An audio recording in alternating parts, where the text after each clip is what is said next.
საღამოშვიდობის მომბი ჟურნალისტები ვაჯამებთ მთავარ ამბებს სტუდიაში ირაკლი ჩიხლაძე მუშაობს. მანდარინები ოსკარზე ქართველი რეჟისორის ზაზა ურუშაძის ფილმი ოსკარზე დღეს ოფიციალურად წარადგინეს. ქართულ-ესტონური კოპროდუქცია კინოაკადემიის უმაღლეს ჯილდოზე უცხოური ფილმების კატეგორიაში 5 ნომინანტ შორის მოხვდა. ფილმი ოსკარის 87-მე კინოდაჯილდოების საზეიმო ცერემონიაზე ესტონეთის სახელით დარეგისტრირდა. მანდარინები წელს ოქროს გლობუსის ნომინაციაშიც მოხვდა. არის სხვადასხვა საერთაშორისო ფესტივალის ლაურეატი და რამდენიმე გრან-პრის მფლობელი. შევა თუ არა მის კოლექციაში კინოსამყაროს ყველაზე პრესტიჟული ჯილდო.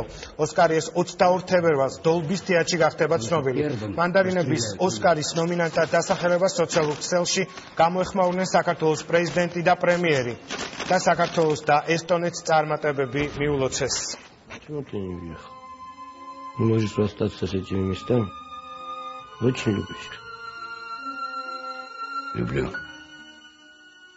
პირველი საოცარი ემოცია იყო მაშინ როცა ოქროს გლობუსის ნომინანტები გავხდით და გავედით ხუთეულში და ეხლა კიდე ოსკარის ნომინანტები რო გავხდით, ნუ აღარა საოცრებაა, არა მგონია რომ ჩემ თავს არ ხდება ეს ამბავი. ეხლა ვარ ჩვენ ახლახან ჩამოვედით მიდან რა ქვია ოქროს გლობუსის დაჯილდოებიდან და ცერემონიიდან ეხლა ტალინში ვარ და მე და ჩემ პროდიუსერი ერთად უყურებდით ამ ამბავს, რომ ძალიან ემოციურია ეხლა რაღაც აპარს გავს ნამდვილად რა და რა ვიცი ულოცავ ჩემ ჯგუფს და ყველას და საქართველოს ოსკარი მაინც ჩემს წარმოსახვეში და ფანტაზიებში ბავშვობიდან ძალიან გაყენებული და შორს მდგომი რაღაცა ცერემონიალი არის და უცბად ამისი მონაწილე როდესაც ხდები და თან უცბად რო იგებ ამას ძალიან დიდი სიამოვნებაა. ეს არის სტიმული ყველა ქართული კინემატოგრაფისტისათვის რომ ძალიან დიდი შემართებით აკეთონ თავიანთი პროდუქციები, იმიტომ რომ არასოდეს არ უნდა თქვა არასოდეს